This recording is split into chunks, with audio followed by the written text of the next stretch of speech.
Hello and welcome back to Coin Lady channel. This video contains important information from Ripple. Given that the rippling SEC action is still ongoing, I feel compelled to clarify the just disclosed information. Although their business is thriving, Ripple is being sued by a major US authority. I can't wait to find out what happens when we sort this out. I have a feeling that Ripple will make a huge announcement after that occurred today. I recently saw a completely crucial breakdown, and it reinforced my belief that Judge Torres will decide that XRP is not the security in this case. This video is one of the most relevant legal opinions I have read on this topic. I haven't mentioned it yet, but I plan to. In my opinion, this will drastically change the dynamic. Make sure you watch the whole thing to get the reference. Let's start with the breaking news we just heard, happening in the midst of the SEC's Ripple lawsuit.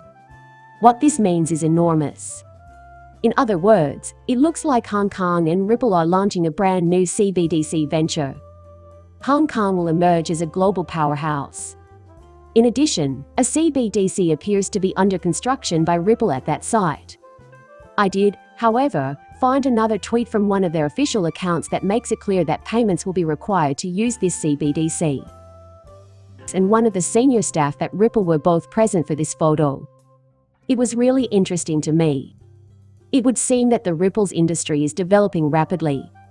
They're releasing huge new products right in the middle of this crisis. I want to work with Ripple because they were terrified of the SEC. While it's true that most governments will take the SEC's word for it if it alleges wrongdoing on the part of a company, what we're seeing now is that other governments recognize XRP and Ripple for what they are, the backbone of our next-generation financial system. This is a bold remark, but we understand that they're just trying to make the financial system better for everyone, and in the meantime, we will comply with them. And if they had a strong and big business Ripple and XRP, they wouldn't take a chance like this, in my opinion. If only this were an experiment, or some other situation in which the results don't really matter. And we'll just have to make up our own approach. This is not something to do for the sake of a good laugh. That has huge implications. And now I'm more convinced than ever that after this issue is resolved, we'll see collaborations that blow our minds in ways we couldn't have imagined. And the fact that they haven't been made public yet is due only to the fact that not every country will be as brave. There will be those who prefer a more conventional lifestyle. Is to publicly announce their involvement with Ripple. I have even more faith in the business strategy now. It's not often that you get the chance to invest in a game-changing product that's gaining institutional backing and widespread adoption but has a BS case manipulating its price. It brings back memories of when I made a huge investment in Tesla stock when the SEC case against them was still ongoing. It was a fraud. Everyone assumed Tesla would eventually shut down. Meanwhile, it merely weighed down Tesla's share price further, letting the surefire quitters get out ahead of any potential rebellion. In my opinion, XRP will follow the similar path. While the SEC lawsuit has garnered the most attention, parallel proceedings have been ongoing. And right now, it's just so exciting. When we win this lawsuit, I'm excited to see who comes forward. However, I recently had a fresh new interview with Brad Garland House. And recently, Ripple has received a lot of attention on CNBC. Since Brad Garland's residence is where I hang out, I thought I'd play you this interview with him. This CEO is among the very best in the business. I'm always eager to show you guys his interviews. I'm interested in whatever he says. This is important, so listen up. Moreover, if you didn't catch my video yesterday, this interview is about Medico, a company that Ripple bought for $250 million lately.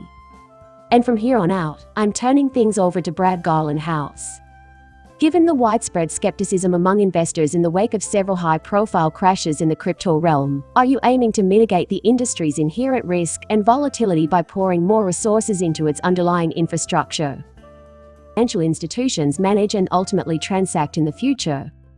Tokenized versions of things that we currently think of as tradable will appear in multiple contexts, we believe. Financial institutions must plan for the storage of both current cryptocurrency and any future tokens. Apple's inception, it has prioritized building out essential infrastructure and providing practical answers for paying customers. This is a perfect match for us. In 2020, you had a minor run-in with the SEC. In Switzerland, you found Medico. But not us, no sir. They work there, or so it seems to me. Authorities in the United States are cracking down harder and harder on Bitcoin businesses. Was it a factor? I think it's fair to say that the United States has done all in its power to confuse the Bitcoin industry by obscuring the goals of the laws of the road, and to be very frank, that's why business and investment are leaving the country. Without a question, Europe has gained immensely from the anarchy in the United States. The US Securities and Exchange Commission has been at the forefront of this muddle, and it's unfortunate that they're the driving force behind the increased effort from companies like Ripple. Approximately 95% of our customers are not from the United States. Similar considerations have led us to decide to conduct the bulk of our hiring this year outside of the United States. There were already about 800 employees working with Ripple before the deal. Of Medico's 100 or so employees are based in countries other than the United States, primarily in and around Europe. We see it as a perfect match for both our ideal clientele and the locations of our actual clientele. In light of this, Brad, how do you think cryptocurrencies and supervised cryptocurrencies should be regulated after FTX? Since I think it's a mistake to attribute the FTX incident to a crypto issue, what do you think happened there? I think is a very significant query. And to be really frank, I think the simplest way to characterize what happened with FTX is as an act of fraud. Unfortunately, fraud can affect any market for assets. This problem is not exclusive to the Bitcoin industry. But when I recommended laying up guidelines and setting expectations, FTX already had those things in place. They simply break those regulations, seize the lead in countries like the United Arab Emirates. The rules of the road for digital assets are still being hammered out, but entrepreneurs are finding a foothold in the United Kingdom and Singapore. Because of this, investors like us were able to work productively with authorities. Again, Medico is a perfect fit for Ripple because of the importance it has traditionally placed on infrastructure, enterprise, and working with regulators. Customers of Ripple right now can vouch that all of them are legitimate businesses that adhere to the law. And we're willing to spend $250 million for them, since they share our commitment to the enterprise client, their willingness to work with authorities, and their commitment to operating on a global scale from day one. Before I end this video, I want to talk about a good development that came about as a direct result of the most recent ruling by Judge Torres. Recently. This is, thus, a paraphrase of Judge Torres's words. According to her, ODAL is a crucial part of Ripple's business model. Interesting, because that remark suggests Judge Torres will be cautious to prevent damage to the ODAL product's surface ripples. Given that ODAL is, without a doubt, one of Ripple's most popular items, this appears to be of great significance.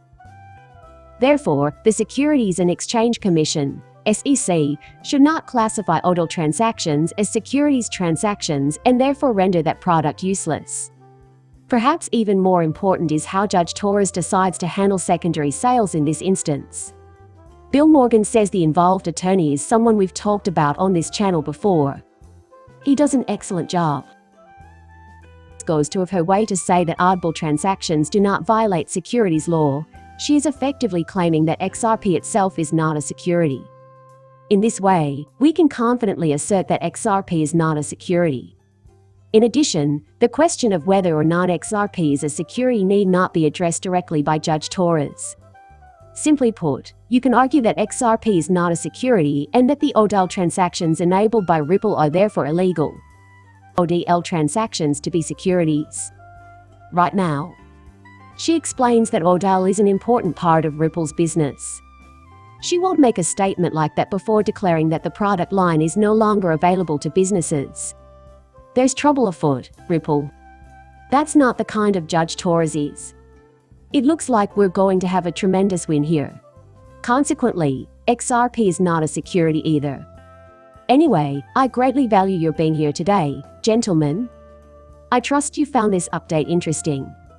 If you did, please leave a like and subscribe. See you in the next video, bye.